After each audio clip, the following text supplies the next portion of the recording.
अस्सलाम वालेकुम नाज़रीन, इस्तक़बाल है आपका ज़ुबैर एजुकेटर चैनल में। मैं आपका दोस्त ज़ुबैर अहमद फ़ाज़। नाज़रीन, पिछले 2 वीडियो में हमने मुसन्निफ़ीन के बारे में मालूमात हासिल की, उनके तसानीफ़, उनकी अहम तारीख़ें। आइए आज मैं एक नया टॉपिक लेकर आया हूँ।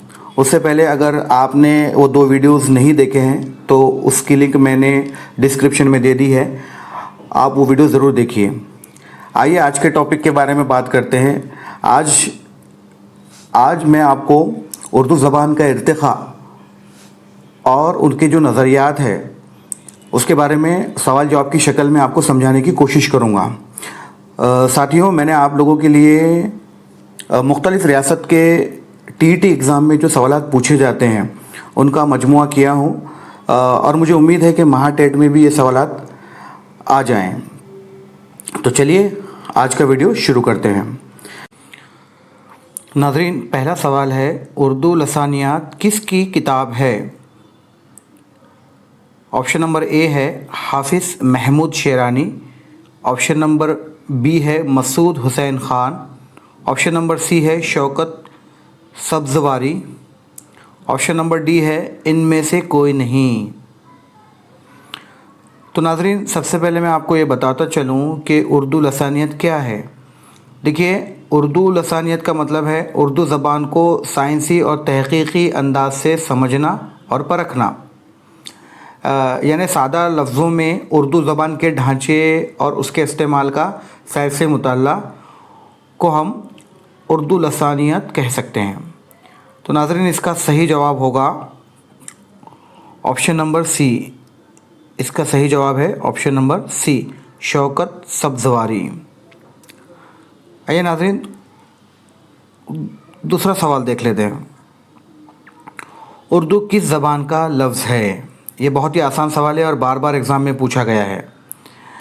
नाज़रीन, ऑप्शन नंबर ए है फ़ारसी, ऑप्शन नंबर बी है अरबी, ऑप्शन नंबर सी है तुर्की और ऑप्शन नंबर डी है पंजाबी।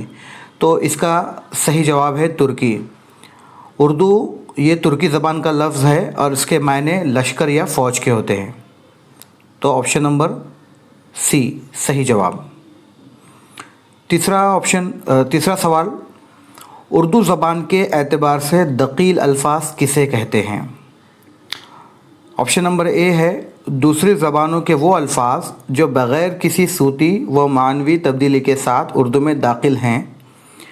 ऑप्शन नंबर बी है हिंदी के वो अल्फाज जो असल माने के साथ उर्दू में दाखिल हैं। ऑप्शन नंबर सी है संस्कृत के वो अल्फाज जो उर्दू माने के साथ इस्तेमाल होते हैं। और ऑप्शन नंबर डी है अरबी व फ़ारसी के अल्फाज जो अपने सूती व मानवी तब्दीली के साथ उर्दू में दाखिल होते हैं। तो आइए नाज़रीन, हम समझते हैं कि दकील अल्फाज किसे कहते हैं। देखिए, दकील अल्फाज यानी वो अल्फाज जो किसी दूसरी ज़बान से आकर उर्दू में शामिल हो गए हैं और उर्दू अदब में आम तौर पर बोले और समझे जाते हैं। तो नाज़रीन देखिए, ऑप्शन नंबर ए सही रहेगा। इसका जवाब ऑप्शन नंबर ए सही है, क्योंकि दूसरी ज़बानों के वो अल्फाज जो बग़ैर किसी सूती व मानवी तब्दीली के साथ उर्दू में दाखिल हुए हैं। मिसाल के तौर पे देखिए, अरबी ज़बान से देखिए किताब, कलम, मदरसा, फ़ारसी से दुनिया, ज़िंदगी, खुशबू और अंग्रेज़ी से बस, स्कूल, टेबल वगैरह वगैरह बहुत सारे हैं अंग्रेज़ी में भी। तो नाज़रीन, यूँ के तू अल्फाज का उर्दू में शामिल हो जाना, उसे हम दखील अल्फाज कहेंगे। आइए चौथे सवाल की तरफ। पंजाब में उर्दू किसकी लिखी हुई किताब है? नाज़रीन, हमने पिछले वीडियोस में ये सवाल को पढ़ा है। पंजाब में उर्दू किसकी लिखी हुई किताब है? इसका सही जवाब है बी, हाफिज़ महमूद शेरानी। इसका सही जवाब है हाफिज़ महमूद शेरानी। आइए ऑप्शन नंबर 5 पढ़ लेते हैं। उर्दू का मौलद व मस्कन पंजाब है, ये किसका नज़रिया है? Option number A Masood Hussain Khan, option number B Mohammad Hussain Azad, option number C Hafiz Mahmood Sherani, اور option number D Syed Sulaiman Nadvi. آئیے ناظرین, میں آپ کو بتا دوں کہ اردو کا مولد و مسکن پنجاب یہ نظریہ, پہلے تو یہ سمجھیں گے کہ نظریے کے مطابق یہ نظریہ کیا ہے. دیکھیے, اردو کا مولد و مسکن پنجاب ہے. یہ نظریہ مسلمانوں کے فتوحات کے بعد عربی, فارسی اور ترکی الفاظ کا ہماری جو انڈیا کی مقامی زبان ہے پنجابی, ہندی وغیرہ میں یہ الفاظ, ان کے الفاظ یہاں پر مل گئے اور اس سب کے امتزاج سے ایک نئی زبان وجود میں آئی جو بعد میں اردو کہلائی. اور یہ بھی کہا جاتا ہے کہ اردو کی جڑیں دہلی اور دکن کے ساتھ ساتھ پنجاب میں بھی مضبوطی سے جڑی ہوئی ہیں. تو ناظرین, اس کا صحیح جواب ہے آپشن نمبر 5 کا صحیح جواب ہے سی, حافظ محمود شیرانی. اس کا صحیح جواب ہے حافظ محمود شیرانی. سوال نمبر 6 ہے, اردو سندھ میں پیدا ہوئی یہ نظریہ کس نے پیش کیا؟ آپشن نمبر اے ہے سید Sulaiman Nadwi, option number be ہے محمد حسین آزاد, آپشن نمبر سی ہے علامہ شبلی نعمانی, اور آپشن نمبر ڈی ہے شوکت سبزواری. تو ناظرین, اس کا صحیح جواب ہے آپشن نمبر اے سید سلیمان ندوی. سید سلیمان ندوی نے اردو کو سندھ میں پیدا ہوئی ہے. ان کا ایسا کہنا تھا کہ سن عیسوی 712 میں محمد بن قاسم کے فتح سندھ کے بعد عربی مقامی زبانوں کا اختلاف ہوا تھا, معاف کیجیے گا اختلاط ہوا تھا, آپس میں ملی تھی, اس لیے اسے سندھ میں پیدا ہوئی ایسا انہوں نے قرار دیا تھا. آئیے ناظرین آگے بڑھتے ہیں. کچھ اور معروضی سوالات ہیں, اسے بھی دیکھ لیتے. بہت امپورٹنٹ کوشچن ہے, بار بار ایگزامس میں پوچھے گئے ہیں. پہلا سوال ہے, اردو کس زبان کا لفظ ہے؟ ابھی کچھ دیر پہلے ہم نے پڑھا اردو ترکی زبان کا لفظ ہے. آپشن نمبر 2, لفظ اردو کے کیا معنی ہیں؟ لفظ اردو کے معنی ہیں فوج یا لشکر کے. آئیے کوشچن نمبر 3 پڑھتے. پنجاب میں اردو کس کی تصنیف ہے یا کس کی کتاب ہے؟ پنجاب میں اردو محمود خان شیرانی صاحب نے لکھی ہے. آئیے نمبر 4, مقدمہ تاریخ اردو زبان کس محقق کے مشہور کتاب ہے؟ آپشن نمبر اے ہے شوکت سبزواری, آپشن نمبر بی ہے پروفیسر مسعود حسین خان, آپشن نمبر سی ہے پروفیسر مسعود حسین رضوی ادیب, اور آپشن نمبر ڈی ہے محی الدین. تو ناظرین آپشن نمبر معاف کیجیے گا سوال نمبر 4 کا جواب ہوگا option number be, professor Masood Hussain Khan.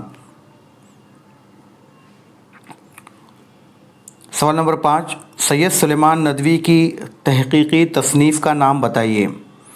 Option number اے ہے تاریخ زبان اردو, آپشن نمبر بی ہے آب و حیات, آپشن نمبر سی ہے نقوش سلیمانی, اور آپشن نمبر ڈی ہے پنجاب میں اردو. تو ناظرین سید سلیمان ندوی کی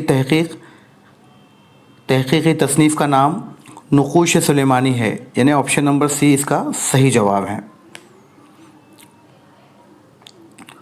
سوال نمبر 6 ہے, داستان زبان اردو, داستان زبان اردو کے مصنف کا نام بتائیے. آپشن اس طرح ہیں. آپشن نمبر اے پروفیسر مسعود حسین رضوی ادیب, آپشن نمبر بی ہے محی الدین زور, آپشن نمبر سی ہے شوکت سبزواری, آپشن نمبر ڈی ہے گیان چند حسین. تو ناظرین سوال نمبر 6 کا صحیح آپشن نمبر سی شوکت سبزواری.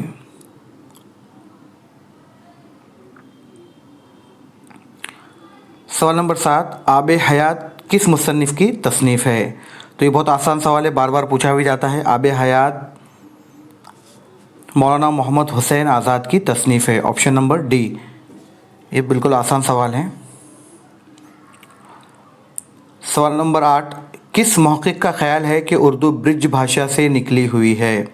देखिए नाज़रीन, ऑप्शन नंबर ए है Mohammad Hussain Azad, option number B है Gyanchand Hussain, option number C है मुहिउद्दीन क़ादरी ज़ोर, ऑप्शन नंबर डी है शौकत सब्ज़वारी।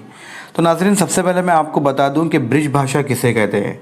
देखिए, ब्रिज भाषा हिंदी की एक पुरानी और अहम बोली है जो ख़ास तौर पर उत्तर प्रदेश के मथुरा, आगरा और ब्रिज इलाके में बोली जाती थी, और ये ज़बान हिंदी की क़दीम शायराना और भजन की ज़बान है। तो नाज़रीन, इसके ये ख़याल जो है मोहम्मद हुसैन आज़ाद का है, ये ख़याल मोहम्मद हुसैन आज़ाद का है। ऑप्शन नंबर ए सही है, option number A Mohammad Hussain Azad. सवाल नंबर 9, हाफिज़ मोहम्मद शेरानी के मुताबिक उर्दू कहाँ पैदा हुई? ऑप्शन नंबर ए है हरियाणा, ऑप्शन नंबर बी है दिल्ली और गर्द व नवाह, ऑप्शन नंबर सी है इलाक़ा सिंध, और ऑप्शन नंबर डी है पंजाब में। तो नाज़रीन, हाफिज़ मोहम्मद शेरानी के मुताबिक उर्दू पंजाब में पैदा हुई, पंजाब में, यानी ऑप्शन नंबर डी सही है। आइए ऑप्शन नंबर 10 देखते हैं।